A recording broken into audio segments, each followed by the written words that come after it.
Healthcare is also the topic of our End Insight segment tonight. As we discussed on last week's program, federal waivers are due to expire in June for the Wisconsin prescription drug program called Seniorcare. This has many people at the state capitol concerned, not to mention the more than 100,000 state senior care enrollees. One of the Capitol observers is also a new commentator for Here and Now. She's Chief of Staff to State Representative Mark Miller. Here's Jamie Kuhn and tonight's End Insight. I know people like to talk about problems with government, but I have a success story for you. As you heard on the program last week from Lieutenant Governor Barbara Lawton, Wisconsin Senior Care is the country's only state prescription medication program for anyone 65 and older. It was created in 2001 to manage the high cost of prescription medication. And in the spirit of the states being the laboratories of democracy, Wisconsin received permission from the federal government to run our program.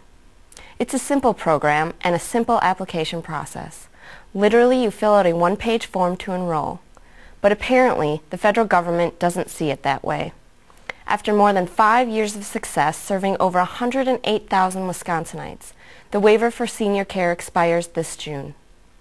The President and his administration could end our program, even though there is bipartisan support for it in the legislature.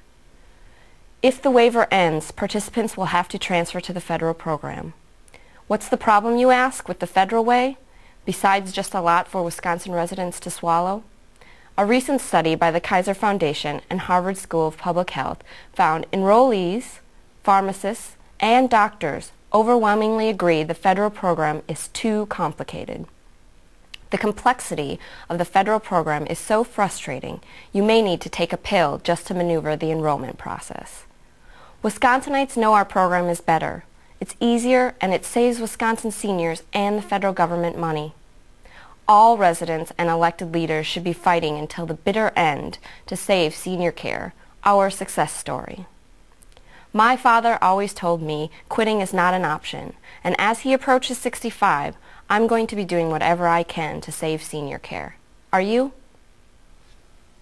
Jamie Kuhn works at the state capitol as Chief of Staff to State Representative Mark Miller.